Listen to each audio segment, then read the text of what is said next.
Olá, grávida! Seja bem-vinda a mais um vídeo aqui no canal.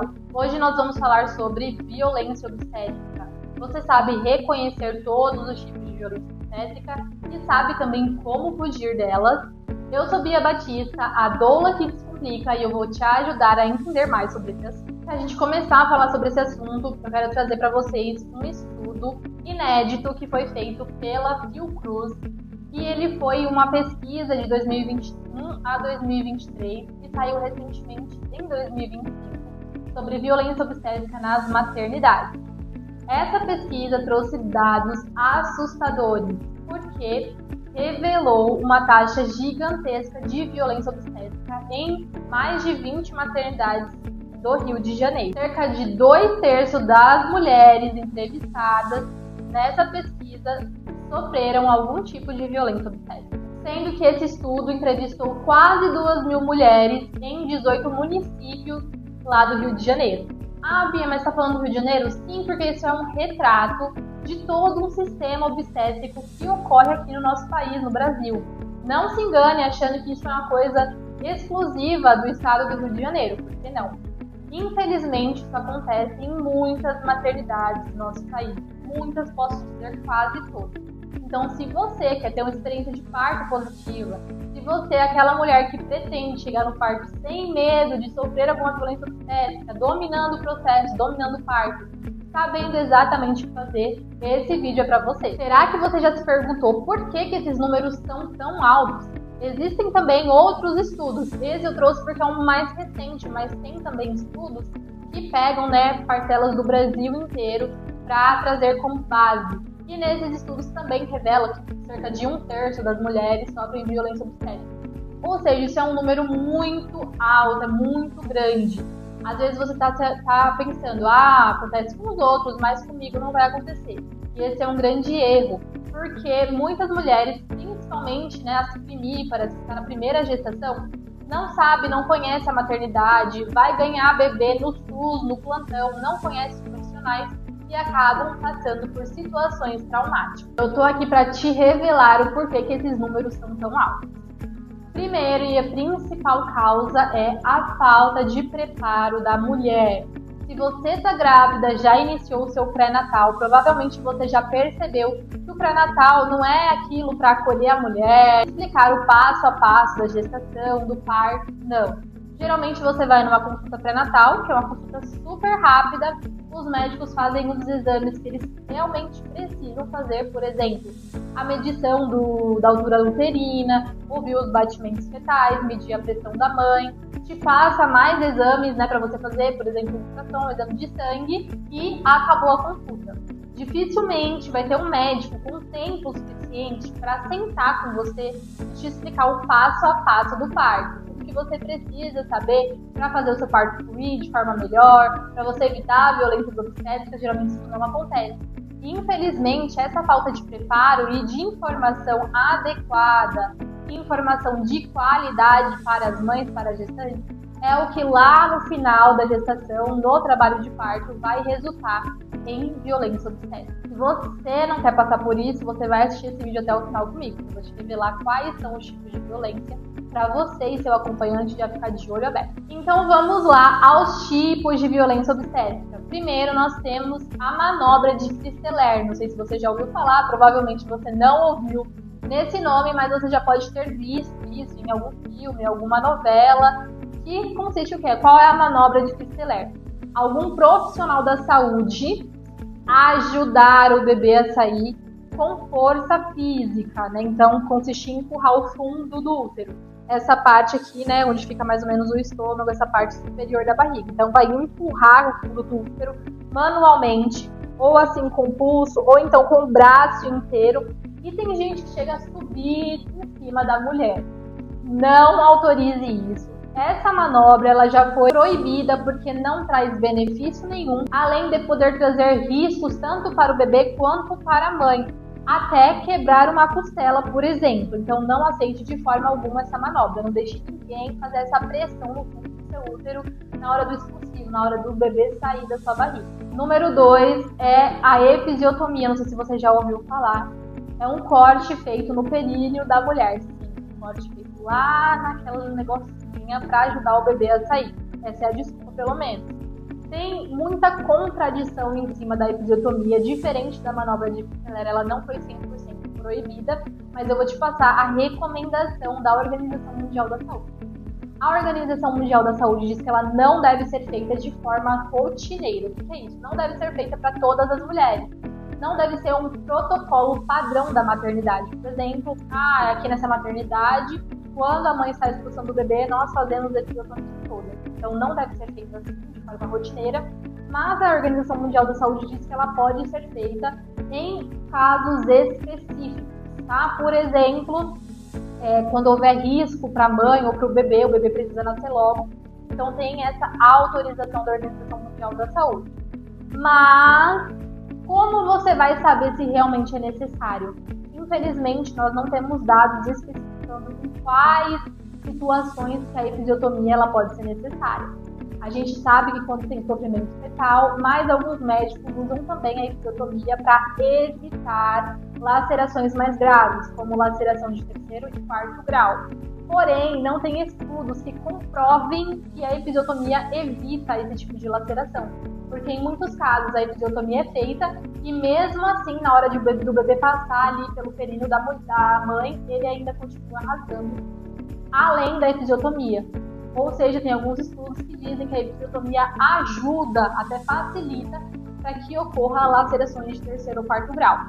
Então, minha recomendação para você que vai parir é que você estude muito bem sobre esse tipo de procedimento, porque, principalmente quando ele não é autorizado ou ele é feito de forma rotineira sem necessidade, ele se torna uma violência obstétrica e pode causar danos a você, ao seu períneo, por muitos anos. Muitas mulheres relatam que fizeram essa episiotomia e tiveram problemas, de recuperação, que sentem muita dor, mesmo depois de anos após o parto. Então, pesquise muito bem sobre essa intervenção para você ver se você aceita ou não, quais são os riscos, os benefícios, ver se vale a pena para você, no seu caso, antes de aceitar. E não esqueça jamais de colocar no seu plano de parto. Terceiro é a amniotomia sem consentimento. O que é isso, Bia? Pelo amor de Deus, a amniotomia sonadora que se complica, você vem com essa palavra.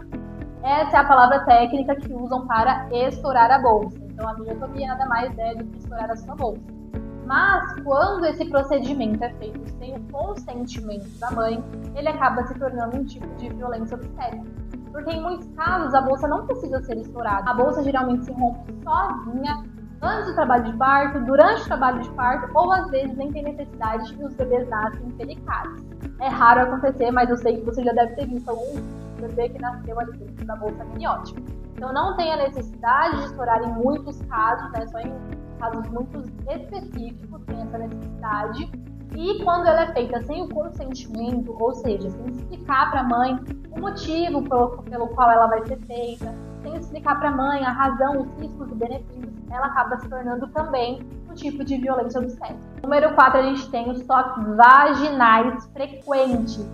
Eu já ouvi muitos relatos de muitas mulheres que, infelizmente, sofreram esse tipo de violência obstétrica. Nada mais é do que você chegar na maternidade, geralmente é um protocolo, você chega na maternidade e você faz o exame de toque para avaliar a dilatação, a altura do bebê, tudo isso, vários fatores que envolvem o exame de toque, não é avaliado várias coisas.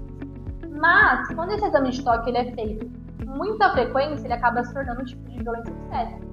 Geralmente é um exame incômodo que as mulheres não gostam, ele é necessário, mas não precisa fazer toda hora, de hora em hora. A recomendação do Ministério da Saúde é que o exame de toque, durante o trabalho de parto, seja feito de 4 em 4 horas. E olha o que eu disse, feito durante o trabalho de parto. Por quê? Fora do trabalho de parto, se é uma gestação saudável, mãe e bebês bem saudáveis, não tem necessidade nenhuma de fazer o exame de toque nas consultas de pré-natal. Agora, se você está com sangramento, se tem alguma intercorrência acontecendo ali, complicando a sua saúde ou a saúde do bebê, aí tudo bem você fazer o exame de toque. Mas fora disso, mãe e bebê saudável, bem, não tem necessidade de exame de toque durante o pré-natal.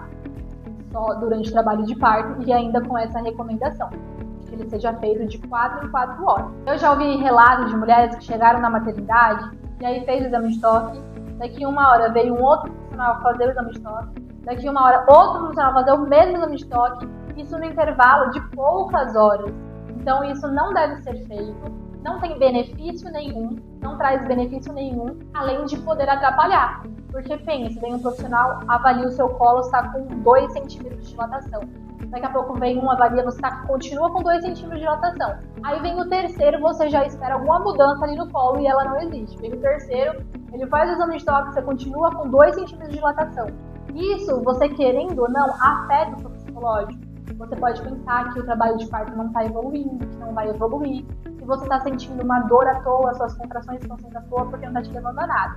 Então, assim, deixe no seu plano de parto, pesquise sobre essa intervenção, sobre esse procedimento, e só autorize que seja feito de 4 em 4 horas, assim como recomenda o Ministério da Saúde, a não ser que tenha alguma necessidade, alguma indicação realmente muito urgente. Número 5 é negar o acompanhante. Cara, isso me deixa muito revoltada, porque nós temos uma lei que garante para a mulher que ela tem o direito de ter uma acompanhante durante todo o trabalho de parto, Quando a mulher entra na maternidade, o pré-parto ali, quando ela está em trabalho de parto, durante o nascimento do bebê e no pós-parto também.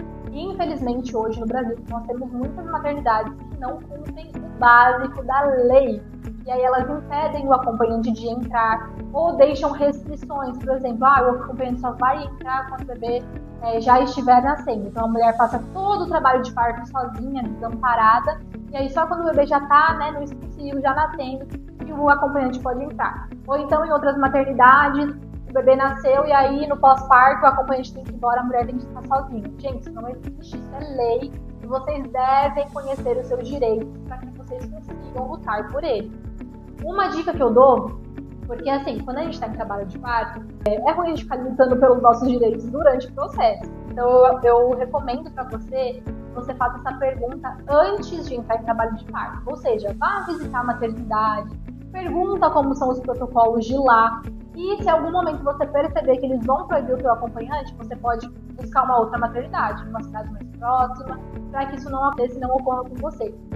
Ou então você já vai preparada para lutar pelos seus direitos, porque você sabe que vai precisar disso. Não deixe de colocar também essa informação no seu plano de parto e, inclusive, mencionar a lei, para que a equipe médica tenha ciência, né, e saiba que você está por dentro, que você sabe dos seus direitos e do direito do seu acompanhante durante o trabalho de parto. Número 6, negligência. Então, negar um atendimento para você chegou na maternidade precisando, ou você já estava na maternidade, daqui a pouco seu fluxo sanguíneo aumentou demais, pode ter uma hemorragia. Então, negligenciar esse atendimento também é um tipo de violência obstétrica. Negligenciar informação. Então, todos os procedimentos que vai ser feito na gestante, antes de ser feito, tem que passar pelo consentimento da gestante, a gente chama de consentimento livre e esclarecido. O que significa isso? Eu não posso chegar em você e falar, eu só vou fazer um cortezinho. Por que vai fazer o corte? Então tem que ser um consentimento livre e esclarecido. Então vai te esclarecer o porquê que você vai fazer isso. Por que vai fazer esse procedimento? Quais são os riscos? Quais os benefícios? E deixar a mulher decidir. Respeitar a autonomia da mulher. Então quando isso é negligenciado, se torna também um tipo de violência obstétrica. Acrescente um ponto no seu plano de parto dizendo que todas as intervenções que precisarem serem feitas, você gostaria de consentir e também ter esse esclarecimento antes do procedimento, de conhecer os riscos e benefícios de cada um. E 7, nós temos também a violência verbal, porque muita gente acha que violência obstétrica é só quando o profissional vai fazer alguma coisa física no corpo da mulher, mas não. Violência verbal também é um tipo de violência obstétrica. Quando o médico vem, médico obstetra a equipe tá ali, né, te atendendo, vem com piadinha, falando que na hora de fazer foi bom, mas agora você tem que aguentar, que na hora de fazer você não chorou e agora você tá chorando, que na hora de fazer você não reclamou e agora tá reclamando, que na hora de fazer você não gritou e agora tá gritando. Então tudo isso configura também uma violência obstétrica. Também aquelas piadinhas de, ano que vem você tá aqui de novo. Então assim, tudo isso configura violência obstétrica. Gente, já pensou, você tá num momento tão vulnerável, seu corpo tá vulnerável, você tá vulnerável. É um dos dias mais importantes da sua vida, que você vai receber o seu filho no mundo, e você passar por esse tipo de situação, ninguém merece. Então, gente, como eu falei, isso do Rio de Janeiro, 2/3 das mulheres passaram por algum tipo de violência. Se você tá achando que você é a alecrina dourada, que não vai acontecer nada contigo, cai na real. Busque informação, faça o teu plano de parto, vai na maternidade, pergunta os protocolos que eles fazem lá, porque quando chegar no dia, amor, aí vai ser tarde demais. Se você quer esperar o dia do parto para você se preparar, para conhecer a maternidade, isso não vai dar certo. Agora, na gestação, é o momento de você se preparar, de elaborar o teu plano de parto e fazer as coisas certas para que você tenha uma experiência de parto positiva. Já pensou lembrar do nascimento do seu filho como um dia traumático? Ou você nem querer lembrar, falar, meu Deus, estou tanto que eu não quero ter nem mais filho, não quero nem lembrar desse dia? Ninguém merece passar por isso. Então ouça a doula de vocês, a doula que se complica, e vai fazer a tua parte. Ai, Bia, mas eu vou fazer minha parte, os médicos deviam saber disso, os médicos deviam cuidar bem da gestante, a equipe médica, hospital que devia cuidar bem da gestante. Eu concordo, deveria ser mesmo, mas aí a gente já tá falando de mundo ideal e de mundo real. O mundo ideal é aquele que a mulher recebe informação durante o pré-natal, que a mulher chega no parto, segura, sem medo, dominando o processo e pronta para parir, e a gente tem um mundo real, que infelizmente deixa muito a desejar. A mulher passa um pré-natal só fazendo exames, e às vezes nem fazendo exames, infelizmente. Em muitas cidades os exames não estão disponíveis para as mulheres, e elas chegam completamente despreparadas no parto e vivem experiências traumáticas. Tenho certeza que as mulheres, as histórias traumáticas que você já ouviu, vieram de mulheres que chegaram no parto despreparadas, sem entender o processo e acabaram sofrendo várias intervenções necessárias, vários tipos de violência obstétrica. Como eu sei que você não quer passar por isso, a gente vai falar agora de como você pode fugir dessas situações. Então, número 1, eu já sei aqui várias vezes no vídeo, porque realmente é essencial, é necessário, é direito da mulher. Então, primeiro, você tem que ter o seu plano de parto. Quando você chega na maternidade com plano de parto, eles já entendem que você conhece sobre o assunto. Claro que é um bom plano de parto, né? Um plano de parto não, resumido, você pegou da internet, nem leu, só e levou. Não, um bom plano de parto, um plano de parto que você estudou e que você sabe. Não adianta levar só o papel, tá aqui, e não conhecer o processo. Eu digo sempre para as minhas alunas, né, da jornada dos 21 dias. O plano de parto, ele é importantíssimo, mas o plano de parto ele tem que estar principalmente na cabeça da gestante e do acompanhante. Porque na hora do vamos ver, às vezes você esquece que está ali no papel. Mas as mulheres que realmente se prepararam, estudaram o plano de parto, os acompanhantes estudaram o plano de parto, na hora do vamos ver, eles vão saber, vão ficar de olho ali em tudo que a equipe está fazendo, ver se está adequado, se está dentro do plano de parto, e se necessário eles conseguem intervir. Não precisa ficar lendo o papel, tentando lembrar de alguma coisa. Não, eles já estão prontos, já sabem exatamente o que fazer. Então, número 1, tenha um bom plano de parto, tanto físico quanto aqui na tua cabeça. O segundo ponto já entra também nisso, que é a presença do teu acompanhante. Quem vai te defender lá, gata, é o teu acompanhante. Teu acompanhante precisa estar preparado. Se você não vai ter equipe, se você não escolheu o teu obstetra, não escolheu as enfermeiras que vão te atender, se você não tem equipe, se você não tem uma doula também para te ajudar, quem vai te defender é o teu acompanhante. Mesmo se você tiver uma doula, tá? A doula ela não pode interferir nessa parte técnica de intervenções, de violência obstétrica. Então quem vai poder te defender é o teu acompanhante. Agora me diz como o teu acompanhante vai te defender se ele nem sabe do que ele tem que te defender. Então você, junto com ele, precisam se preparar para esse momento. Isso é essencial. Então, número 1, plano de parto. Número 2, a presença do acompanhante. Número 3, vocês precisam entender o processo do parto. Precisam entender as fases do parto, para ficar ali de olho em tudo que está acontecendo, se é normal, se não é. Porque, às vezes, a equipe vai te dar espaço, né? Não vai ficar ali alguém 100% em cima de você, porque também tem outras coisas para fazer, tem outras gestantes para atender, então vocês precisam ficar ali ligados no processo do parto e ver quando for necessário, chamar enfermeiras se for necessário, então vocês precisam conhecer o processo do parto. Conhecer também as fases, porque geralmente quando vai acontecer uma violência obstétrica é quando a mulher já está ali na fase do sensível. Então, quando vocês conhecem o processo, vocês já sabem quando pode vir uma violência obstétrica, quando pode vir uma intervenção desnecessária, e aí vocês já abrem o olho para ficar, agora é uma fase que eu preciso ter 100% de atenção para ver, ficar de olho em tudo que vai acontecer. Conheçam o processo do parto. Número 4, vocês precisam conhecer os tipos de intervenções necessárias de violências obstétricas. Por quê? Como que vocês vão recusar ou intervir e falar não quero se vocês nem conhecem? Tem que conhecer. Tem que conhecer, você concorda? Então, vendo esse vídeo, já abriu muito seu olho. Aqui eu citei alguns tipos de violência obstétrica, mas também tem outros. Vale a pena você estudar muito sobre o assunto. E se preparar, gente. Preparação. Uma experiência de parto positiva começa na gestação, no preparo durante a gestação. Concluindo o nosso assunto de violência obstétrica, o sistema, que é o sistema todo obstétrico, reconhece algo grave. Tem muitas mulheres que sofrem violências obstétricas e só vão saber depois. Porque tem muitas mulheres que passam por uma episiotomia sem consentimento, elas só vão ver depois do parto, que teve um corte ali. Tem muitas mulheres que sofrem algum dano e só depois do parto elas vão falar, cara, isso aconteceu comigo, eu acho que não tá certo. E aí elas vão pesquisar e descobrem que sofreram algum tipo de violência obstétrica. O sistema reconhece alvos cálidos. Você chega na maternidade sem plano de parto, qualquer coisa que eles falam, vou botar um sorinho aqui com você. Você fala, bom. Você não entende nada, não sabe de nada, eles vão reconhecer e aí você fica muito mais vulnerável a sofrer esse tipo de intervenção e de violência. Conselho hoje para ti, abra o teu olho, se prepare, assuma o papel de protagonismo, domine o parto, conheça as fases, para quando você chegar na maternidade, você transmitir essa confiança e esse desejo de participar das escolhas. A equipe vai perceber que você quer participar das escolhas e que você entende sobre o processo. Esse também é seu direito, participar das escolhas. O plano de parto, ele é recomendado pela Organização Mundial da Saúde e também pelo Ministério da Saúde. Exatamente para isso, para que a mulher participe das escolhas juntamente com a equipe. Esse foi o vídeo de hoje. Se você ainda não é inscrito no canal, se inscreve aqui. Deixe também sugestões de vídeos que você gostaria de saber desse universo de gestação, de maternidade, de parto. E não deixe de me seguir lá no Instagram, @BiaBatistaBio. A doula que descomplica. Um beijo e até o próximo vídeo.